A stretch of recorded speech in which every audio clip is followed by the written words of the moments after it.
Okay. Have you heard about the water shortage in our area? Yeah, it's pretty serious. I've been trying to conserve water as much as possible. Me too. I've started taking shorter showers and turning off the faucet when I brush my teeth. Well, that's great. Another way to save water is to fix any leaks in your house. Oh, I hadn't thought of that. How much water can a leak waste? A small leak can waste up to 20 gallons of water daily, which can really add up over time. Wow, that's a lot. And have to check for any leaks in my house. But another good tip is to only run your dishwasher and washing machine when they're full to save water and energy. I'll keep that in mind. It's important that we all do our part to conserve water, especially during this shortage. Absolutely. Every drop counts. This message was brought to you by the St. Kitts Water Services Department. Learn more at water.gov.kn. Reaching you wherever you are. ZIZ Radio, the golden voice of the nation. From the heart of ZIZ Radio comes a political talk show like no other. The Edge, with host Devonne Cornelius giving you his take on the biggest stories happening in governance today. Got something to say? Let's hear it. Give us a call at 869-465-2555. Monday to Friday from 11 a.m. to 12 noon. One solid hour of in-depth analysis of the machinery that makes our country tick. The Edge, cutting into the matters at hand.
Good morning and welcome to The Edge here on ZIZ Radio 96.1 FM. I'm your host Devonne Cornelius and thank you for joining me on the program for today. It's 6 minutes past the 11 o'clock hour.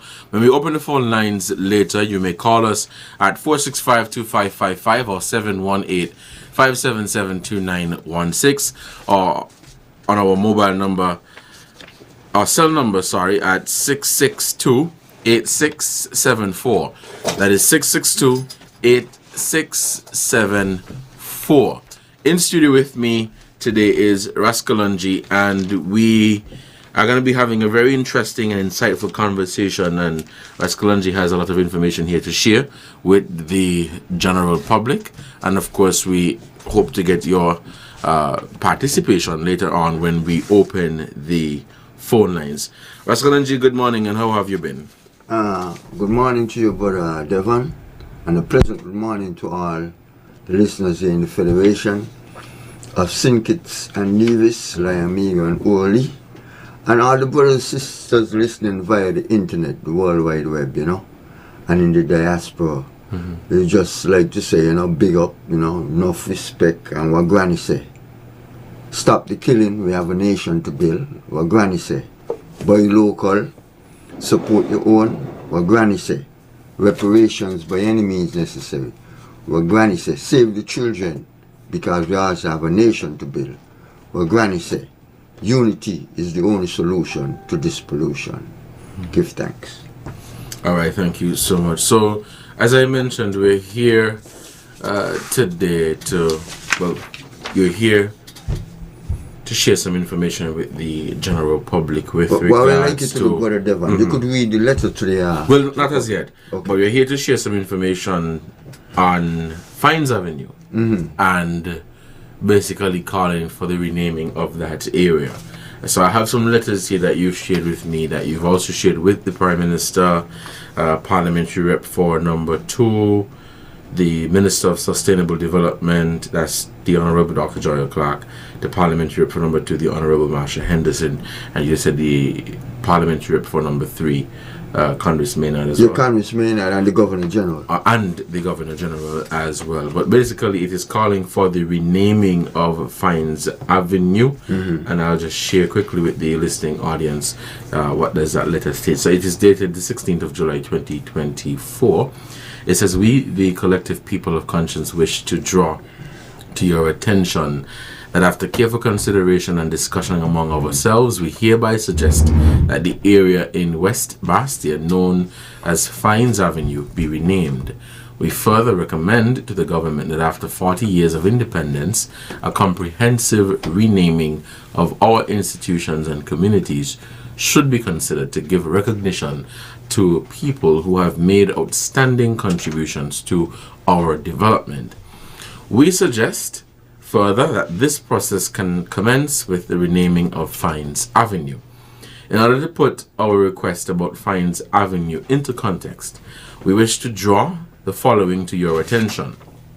So Eustace Edward Twistleton, that's the name, Twistleton Weeckham, Weeckham Fines, was born in Reading, Berkshire, England on February 29, 1864. He became a soldier and was a liberal British politician who was elected in the 1906 general elections in England to represent Banbury. Fines rose through the ranks and was parliamentary private secretary to Winston Churchill between 1912 and 1914. In 1921, Fines was appointed governor of the Leeward Islands in 1921, a post he held until 1929.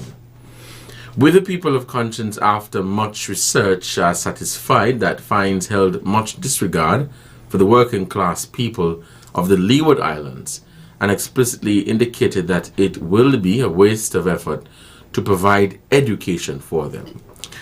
In a speech delivered in Dominica, he stated the following, and I quote, "Everyone should be taught to read. Everyone should be taught to read, write, and count. But it is futile to cram the brains of the working class with all kinds of stuff which are of no use whatsoever to those whose avocation is to work. Too much education spells the wreck and ruin of the efficiency of the working class, and the working class are, after all, the backbone of every nation. Therefore, whereas it was essential that the people be proficient in the 3 R's, we should not agree to spend a penny more on secondary education. Those who want it should pay for it themselves." End quote. This statement by Governor Fines is an indication that he had no interest in the education, advancement, and development of the working class people of the Leeward Islands, the vast majority of whom were African descent. It is our hope that this request finds favor with you and your entire cabinet, and will be more than willing to be a part of the renaming process. With deepest regards, your humble servant, Rascalanchi. What led, well, there's context here, but what gave the African conscious movement the push to pen this letter? This is a book by Sir Probin Ennis, right? 40 years of struggle from the Portuguese rebellion in 1896 to the Bucklers uprising in 1935. 40 years of struggle. I was reading the book one night and I came across the information.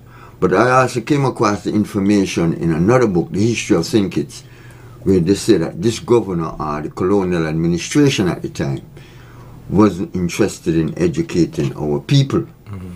And it got more specific in this book because it named the person who actually said it, and then we realized that Troy grown up in McKnight, 1 block from Fines Avenue. I realized that, I think this is something important that should be information that should be taught to our people, and out of respect for our people and our ancestors, that it's some kind of initiative should be taken to rectify the situation. Since putting this letter together, have you received any support, not just from who the letter is addressed to, but any other person or any other group or organization who you've had a conversation with here in St. Kitts and Nevis? Yeah, we have support. We have a petition on paper, and we also have one online. And people are signing it. Once they get the information and they read the information, because he also came to St. Kitts and said the same thing. Same thing what he said in Dominica, because remember, the Leeward Islands was one entity at that time. St. Kitts, Antigua, I think Montserrat, Dominica, Nevis. That was the Leeward Islands at the time. And I think Anguilla also. But the petition, once the people see the information, they're signing the petition. So we have support from that end. And we'll be putting the petition in different business locations within the community so people could also sign. And you made mention of the online petition. How would one be able to access that one?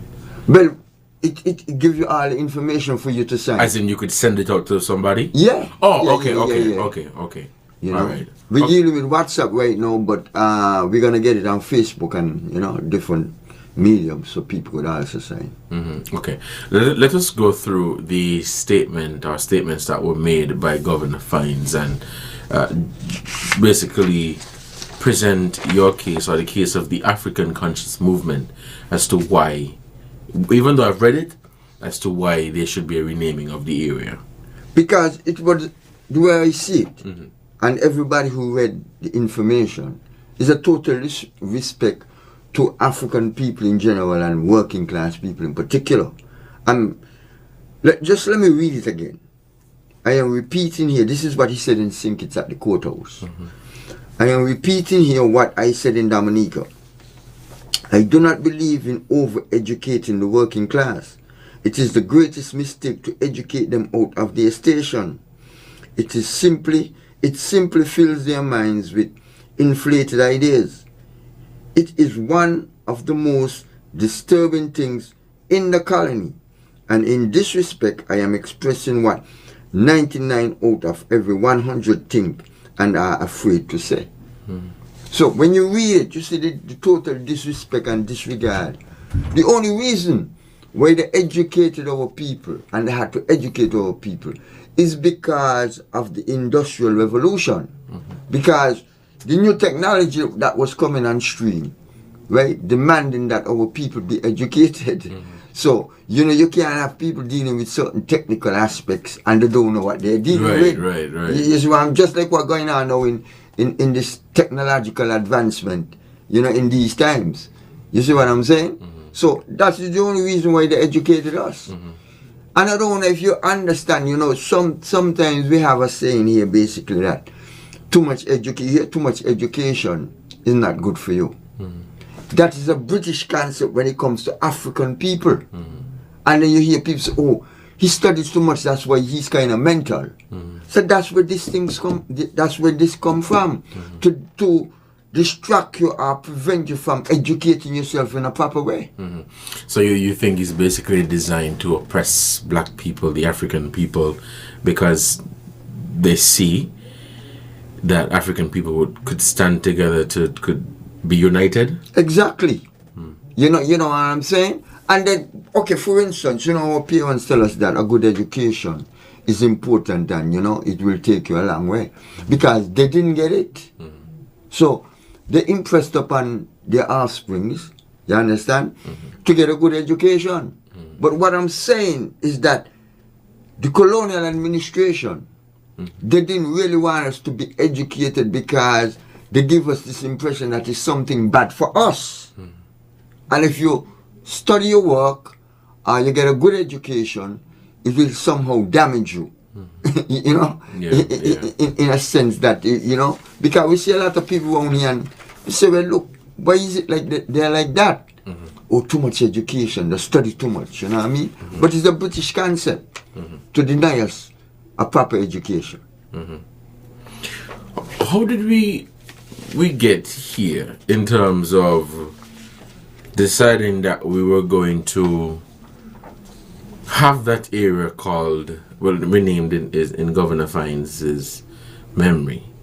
And this is a conversation that has been happening for quite some time. Not in the case of the area being named Fiennes Avenue, but talking about the history of the Caribbean islands and Caribbean people paying respect to people who are not respecting them and who have never sought to respect them. How do you feel about that? Well, the only reason, okay, like I told you, I grew up in the area, and they ain't had no indication why these streets was named after certain people, because it's not something that we were aware, and it wasn't taught to us.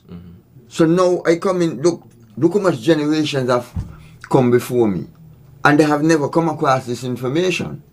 But what I'm saying, even the people, even like suburban innocent people of that stature who had the information never made an effort to do anything about it. So now we know who come and have the information. We think that is important to rectify these things and name it after people who have contributed to the community and to the development of St. Kitts and Nevis as a whole. With regards to the petitions that, and coming back to that, with regards to the petitions that you made mention of earlier, how many signatures are you looking for? As much as we could get. And we already have a good amount. Okay. You understand? Because like I said, once you provide the information to the people, because what I'm doing, you see, I have the actual quote here and the letter itself. So when I present it to people, and we're gonna put the actual quote up in the different establishments so people could read it for themselves. And by them reading it, I guarantee you they wouldn't be hesitant to sign the petition. Now, the letter is saying that the African Conscious Movement is suggesting that the area be, in West Boston, known as Fiennes Avenue, be renamed. Renamed to what? Well, we don't, whoever the people think or the government think that, but I have a suggestion. There was a lady that sells on Fiennes Avenue on Central Street. Her name was Miss Samuels. She used to what we call selling a tray. She did her trade there for years. And is a lady that I patronize and respect very highly. But what I'm saying, it doesn't have to be that. It could be somebody else who have contributed also to the development of the community. See what you're saying.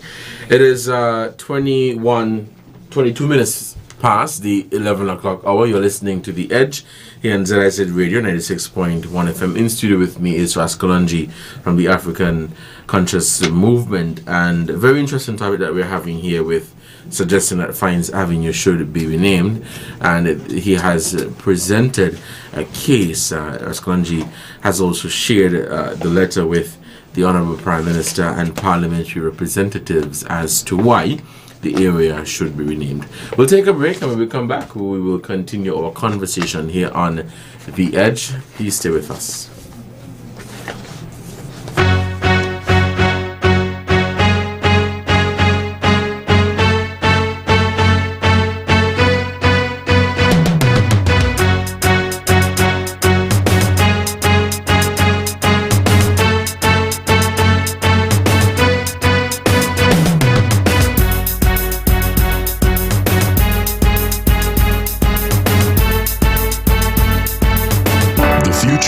Is unknown.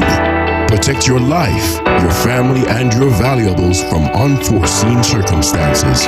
Let National Caribbean Insurance give you the peace of mind that you so deserve. At NCI, we offer a suite of affordable insurance plans that can be tailored to ease your financial burden. We aim to deliver exceptional products to satisfy all your insurance needs. Whether life, health, motor, or property insurance, NCI has the right solution for you. Our friendly and knowledgeable sales professionals are ready and able to assist you. Let National Caribbean Insurance Company Limited help you to prepare for the unexpected. We serve, we protect, we satisfy. That's NCI.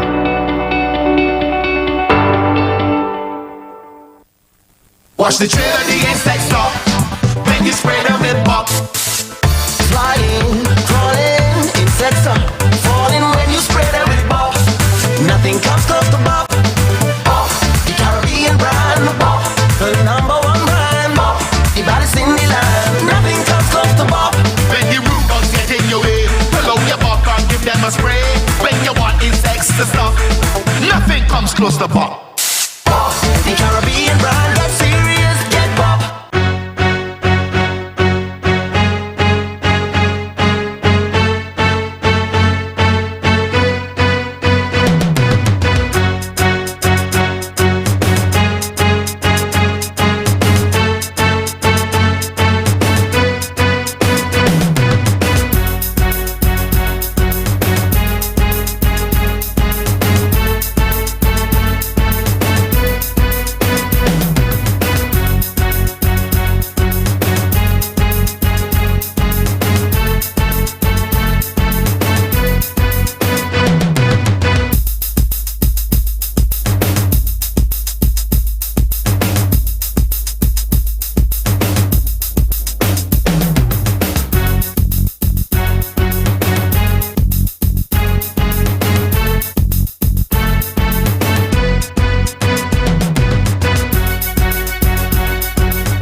Welcome back to The Edge here on ZIZ Radio 96.1 FM. I'm your host, Devonne Cornelius, and thank you for joining me on the program for today, Thursday, August 29th, 2024.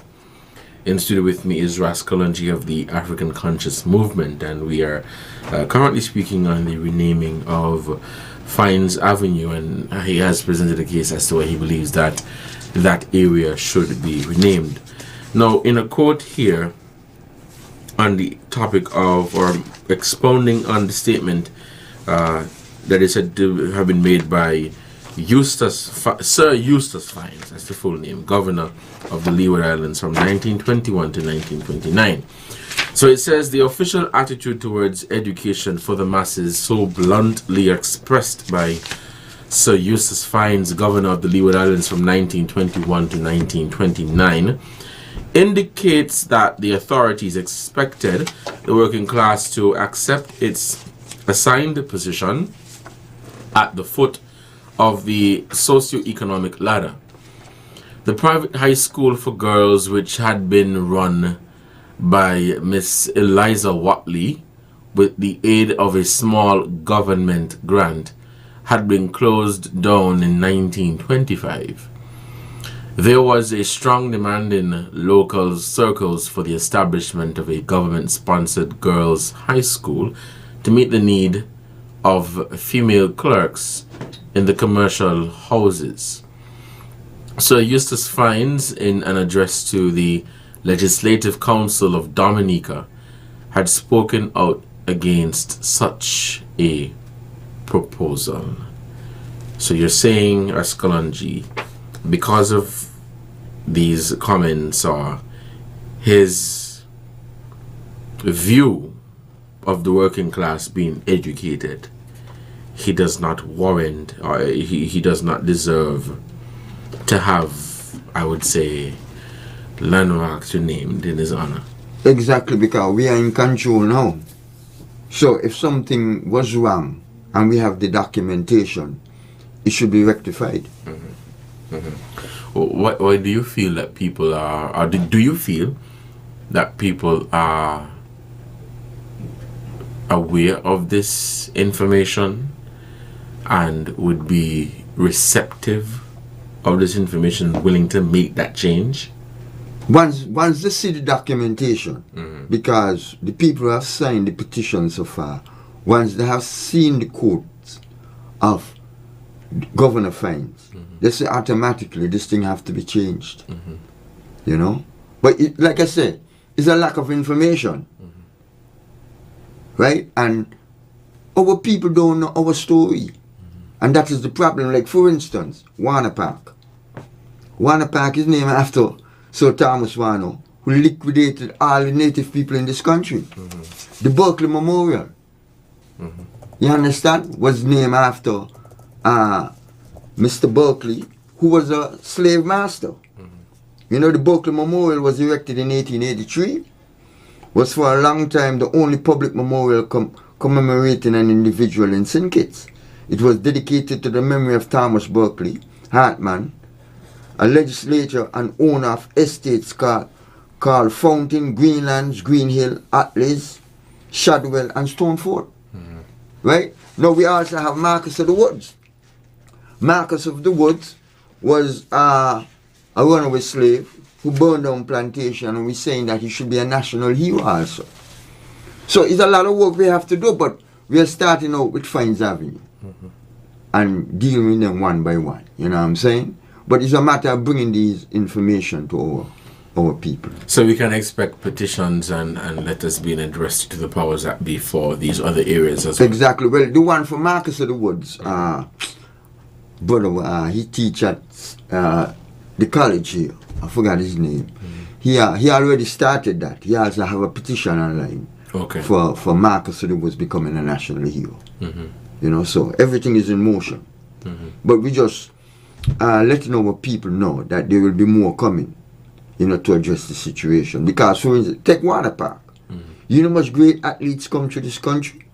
That you can tell me that Warner Park can be renamed after them? You know? So these are the things we have to be dealing with in order to rectify the colonial situation, because our people are colonized people. You know what I'm saying? So there's a lot of work to be done. It's just a matter of awareness, for our people are not aware because of lack of information. And do you feel that some people see the need to hold on to what they would call, what they call history? Because looking at Warner Park, we've known Warner Park to be Warner Park for a very long time. So do you feel as though people would cling more to holding on to the name of Warner Park because that is what they've known for their entire life? Well, some people will say that. But how you going to hold on to something when this man liquidated all the native people in this country? You understand? And Warner Park was named after him because I think was Warner Park. I have the information here, but I don't really want to go into it. But I think it was the 200th anniversary of him conquering this country. So the park was named after him. You understand? So we have to have some respect for ourselves and the native people who was here before us, because we are the natives now. They are no longer here. So we have to some kind of respect to our people, our ancestors, and the indigenous people who were here before us. And with that, name it after people who you would say have made a positive contribution towards the country. We have a lot of sports. We have cricketers, footballers who come through here who made a positive contribution to this. Even look at Kim Collins, but there were people before Kim Collins. I don't know if you ever heard of Clem Hicks, right? He passed now. You ever see the iconic photograph of the brothers from the United States who held the Black Power sign in Mexico, in the Mexico Olympics in 1968? You ever see it? No, I haven't. Yeah, what happened is that based on the racism that was taking place in the United States, the brother came first and second, two brothers, and one from Australia came third. He also participated with them when they went on the podium. Okay. And they bent their heads when the anthem was playing and put up the Black Power sign. Right? And there was, in the United States, there was very... the United States government didn't like it, so they went through a lot of problems. But what I'm saying to you, true, we were a colony. They had a meet in Trinidad a couple months before the Olympics, and Clemix beat the two of them. But we people don't know these things.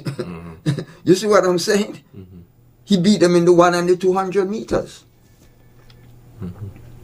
You see? So what I'm trying to show you, there's a lot of information here that our people are not aware of. Yeah. With regards to Warner Park, the African Conscious Movement, who would you suggest it be named after? Well, you made mention of the cricketers. I think we have some callers coming in. All right, let's take this first call.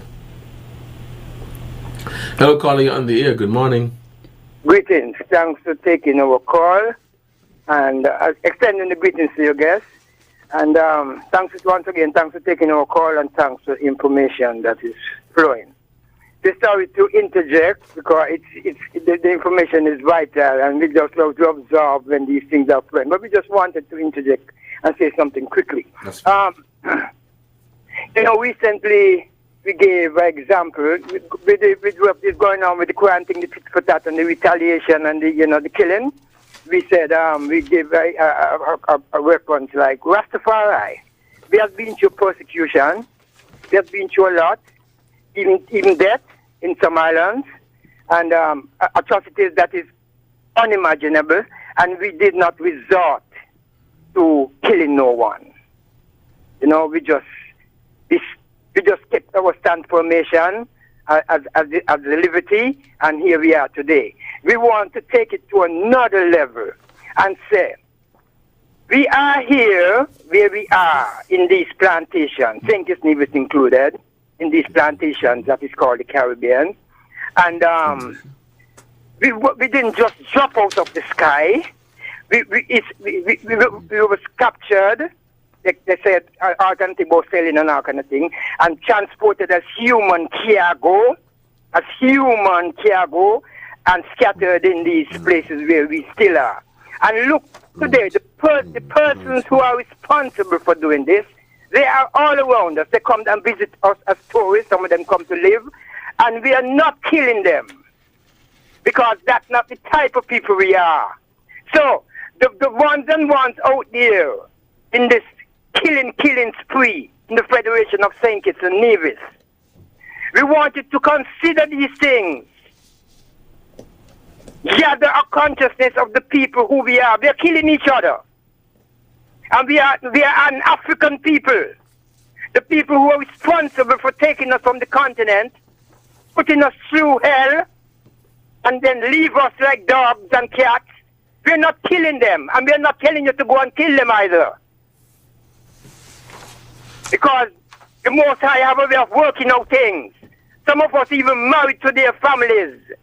We are people of love. So this killing thing, what you all have and talking about revenge and tit for tat and retaliation. Watch here, man. Watch here. We are telling who listening and who not listening. Pass the word on, All right.